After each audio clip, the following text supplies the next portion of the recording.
നമസ്കാരം. നമ്മുടെ ഇന്ത്യൻ വനിതാ ക്രിക്കറ്റിലെ ഏറ്റവും പ്രിയപ്പെട്ട താരം, കൂടുതൽ ഫാൻസ് ഉള്ള താരം സ്മൃതി മന്ദാന. അവരുടെ വിവാഹമാണ് കുറച്ച് ദിവസങ്ങളായിട്ട് സോഷ്യൽ മീഡിയയിൽ ചർച്ചയായി നിന്നത്. പക്ഷേ ഇന്ന് അവർ തന്നെ പുറത്തു വിട്ടിരിക്കുകയാണ്, ഒഫീഷ്യലായിട്ട് പറഞ്ഞിരിക്കുകയാണ് ആ വിവാഹത്തിൽ നിന്ന് പിന്മാറിയെന്ന്. അവരുടെ അവരും അവരുടെ സഹ കളിക്കാരൊക്കെ കൂടി ചേർന്ന് റീലെടുത്തതും പിന്നെ കല്യാണം കഴിക്കാൻ പോകുന്ന സംവിധായകൻ പലാശുമായിട്ടുള്ള ഒരുമിച്ചുള്ള വീഡിയോസൊക്കെ നല്ല വൈറലായിരുന്നു.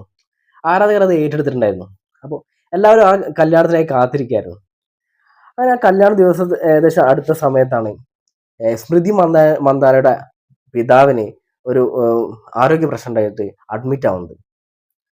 അപ്പോൾ താൽക്കാലികമായിട്ട് ഈ വിവാഹം നിർത്തിവെച്ചെന്നാണ് വാർത്ത വന്നത്.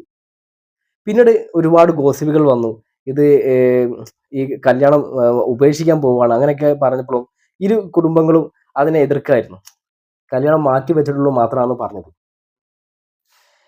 ഇപ്പോൾ അടുത്ത് തന്നെ ഒരു പരസ്യ ചിത്രീകരണത്തിനിടെ സ്മൃതി മന്ദാനന്റെ കയ്യിൽ ആ ഇട്ട പലാശി വിരലിട്ട് കൊടുത്ത ആ എൻഗേജ്മെന്റ് മോതിരം ഇല്ലാന്ന് പറഞ്ഞിട്ടും കുറെ ആൾക്കാർ ഗോസിപ്പ് അടിച്ചിട്ടുണ്ടായിരുന്നു. സ്മൃതി ആ കല്യാണത്തിന് പിന്മാറിയെന്ന്. പക്ഷെ അവരുടെ റീലുകളും അവരുടെ ആഘോഷവും ആ വിവാഹത്തോടനുബന്ധിച്ചുള്ള ഒരു ഒരു മൊത്തമുള്ള ആഘോഷ പരിപാടിയൊക്കെ കണ്ടു കഴിഞ്ഞാൽ ആർക്കും അതൊന്നൊരു പിന്മാറും അങ്ങനെ ഒരു വിവാഹം നടക്കില്ലാന്ന് തോന്നില്ല. പക്ഷെ അതിനെ നടന്നു. സ്മൃതി മന്ദാന തന്നെ പറയാണ് വിവാഹത്തിൽ നിന്ന് പിന്മാറിയെന്ന്.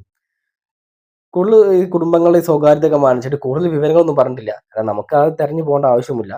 പക്ഷെ ഇതൊരു എക്സ്ക്ലൂസീവ് ന്യൂസ് ആണ്. പക്ഷെ നമുക്കൊരു ഒരാളുടെ വിവാഹം ഇങ്ങനെ വളരെ ആഘോഷിച്ച് സന്തോഷിച്ചിട്ട് അത് മുടങ്ങി പോകുമ്പോൾ നമുക്കൊരു സങ്കടമാണ് അല്ലേ?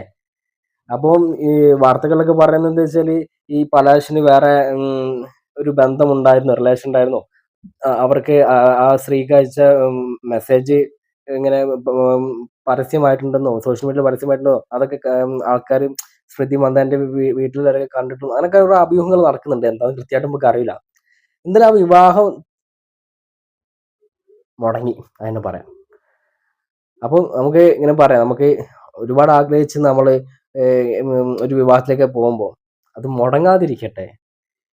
ഒരു നല്ല ജീവിതവും നല്ല സന്തോഷമായിട്ടുള്ള ജീവിതവും സ്മൃതി മന്ദാനയ്ക്കല്ല ആർക്കാലും അത് ഉണ്ടാവട്ടെ എന്ന് ഞാനും പ്രാർത്ഥിക്കുന്നുണ്ട്. അപ്പോൾ ഞാനിങ്ങനെ പറഞ്ഞുകൊണ്ട് ഞാൻ നിർത്താണ്. സ്മൃതി മന്ദാനയ്ക്കും ഈ പലാശനൊക്കെ ഒരു നല്ല ജീവിതം, നല്ലൊരു വിവാഹ ജീവിതം, നല്ല ഒരു ഒരു കുടുംബ ജീവിതമൊക്കെ ഈ ഭാവിയിൽ ഉണ്ടാവട്ടെ എന്ന് നമ്മൾ പറഞ്ഞുകൊണ്ട് മാത്രം ഞാൻ നിർത്താണ്. നമുക്ക് അങ്ങനെ പറയാനേ പറ്റുന്നുള്ളൂ. അപ്പോൾ ഇങ്ങനെ ഒരു ന്യൂസ് ഞാൻ ജസ്റ്റ് ഒന്ന് അറിയിച്ചെന്നുള്ളൂ.